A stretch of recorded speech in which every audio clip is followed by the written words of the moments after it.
जानते हैं कि अभी कलयुग चल रहा है और कलयुग में कोई बात बोलना अब असंभव नहीं है। कलयुग में हर कोई काम संभव होते हुए दिखाई दे रहा है। कलयुग में वो घटनाएं घट रही हैं कि माँ बेटे और बेटी पिता ऐसी ऐसी घटना को अंजाम दिया जा रहा है कि मैं दरअसल अपने आप में सोचने में भी मजबूर होता हूँ, कभी सोचता हूँ। तो आज इस घटना का जिक्र करने वाले हैं, वो औरैया जनपद के एक थाना क्षेत्र पड़ता है औरैया जनपद का। उसका नाम है फफूत थाना। फफूत थाना के सीमा क्षेत्र में एक गांव आता है अटा बरुआ।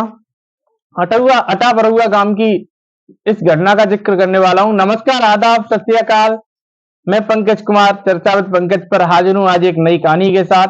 दोस्तों, यदि मेरा चैनल आपने अभी तक सब्सक्राइब नहीं किया है तो चैनल को सब्सक्राइब कर लें रोज ऐसी कहानी देखने के लिए, और बेल आइकन को प्रेस कर लें। दोस्तों, अटा बरुआ गांव की एक महिला है, उसका नाम है प्रियंका। प्रियंका के 4 पुत्र हैं। दोस्तों, इसकी शादी महज 8 साल पहले अटा बरुआ नाम के गांव के एक व्यक्ति के साथ होती है। वह व्यक्ति 1.5 साल पहले उसकी मृत्यु हो जाती है। मृत्यु के बाद जो प्रियंका नाम की महिला होती है वो अपने देवर के साथ रहने लगती है, और दोस्तों वह देवर के साथ अपना जो जीवन था वो यापन करने लगती है।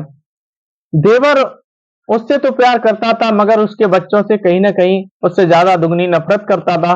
दोस्तों, जिस कदर बच्चों की मां से प्यार करता था, उससे दोगुनी बच्चों के प्रति उसके अंदर नफरत थी। नफरत वह हिंसा था। बच्चों के कारण उन दोनों में आपस में लड़ाइयां होती रहती थी, और एक दिन इस प्रकार झगड़ा बढ़ता है तो वो झगड़ा वहां तक पहुंच जाता है जहां तक किसी ने सोचा नहीं होगा। दोस्तों, वह झगड़ा इस कदर बढ़ता है कि वो 3 बच्चों की जान ले लेती है, और एक बच्चा 6 साल का होता है, वह भागने में सफल होता है।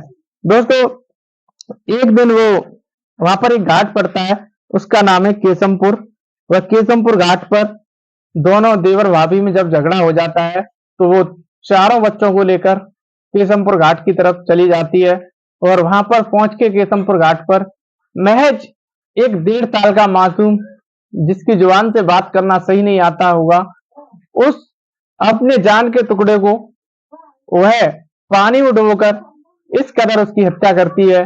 दोस्तों, जो भी सुनेगा उसके रोंगटे खड़े हो जाते हैं, और जो भी सुन रहा है उसके रोंगटे खड़े हो जाते हैं, और वो अपने आप में अफसोसजनक सोचने लगता है कि एक कलयुगी माँ किस कदर अपने देवर के प्यार में गिर जाती है कि अपने जिगर के टुकड़े की हत्या कर देती है।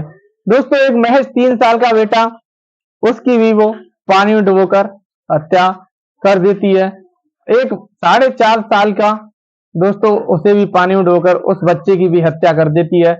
एक एक कर ये कलयुगी माँ उन 3 बच्चों की जान ले लेती है, मगर बड़ा बच्चा 6.5 साल का, तो मैं यह देखकर वो भागने में सफल होता है, और वह वहां से घटना स्थल से भाग जाता है। दोस्तों, एक कलयुगी माँ जो होती है वो अपने जिगर के टुकड़ों को एक एक करके उनकी जान ले लेती है। जो देवर होता है वो देवर को अपना पति बना लेती है, मगर देवर इस कदर उससे तो मोहब्बत करता है, मगर उसके बच्चों के लिए दिन प्रतिदिन झगड़ता रहता है कि बच्चों को अलग कर दे, मैं तेरे लिए जी जान से राजी हूं, मैं हमेशा तेरा रहूंगा। ये बातें कुछ आती हैं सामने, मगर वो बच्चों के प्रति उसका अंदर भेदभाव और दृष्टि उसकी जो थी वह कहीं ना कहीं नफरत वाली, वह बच्चों को जान से खत्म करना चाहता था, मगर वह खुद ना डेली डेली जो रोजाना लड़ाई होती थी, उसकी जो भाभी थी या पत्नी बोले आप, तो रोजाना की लड़ाई को खत्म करना चाहती थी। वो एक प्लान बना लेती है, और प्लान के अकॉर्डिंग काम करती है कि क्यों ना इन बच्चों को ही जान से मार दिया जाए, रोज रोज की जो आपसी विवाद है वो क्यों ना खत्म कर दिया जाए। इसलिए वो आपसी विवाद को खत्म करना चाहती है। दोस्तों, इसलिए वो ले जाती है वहां बच्चों को, जो केशमपुर घाट पड़ता है वहां पर ले जाती है। एक 5 साल का बच्चा, एक 4 साल का, एक 1.5 साल का, इन तीनों की तो वह बारी बारी से पानी डुबोकर हत्या कर देती है। जो 6 साल का बच्चा था वो किसी तरह भागने में सफल रहता है। और दोस्तों, देवर जो चाहता है कि उससे प्यार करूं मगर बच्चों को नहीं, क्योंकि जो उसका देवर है वो उससे तो प्यार करता है मगर बच्चों के प्रति उससे झगड़ा होता है।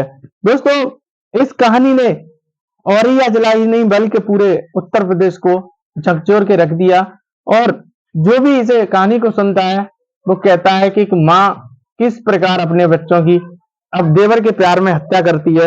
ये एक सोचने को मजबूर कर देता है कि क्या ये कलयुग कहां से कहां माँ बच्चों के प्रति, यदि बच्चे के थोड़ी सी चोट लग जाए तो माँ की आवाज, सिर्फ बच्चे के मुंह से भी सिर्फ माँ की आवाज निकलती है, मगर माँ बच्चे के लिए अपने आप में एक तरीका से तत्पर रहती है कि मेरे बच्चे को कैसे लगी, सोचती है और बच्चे की सेवा में जी जान लगा देती है।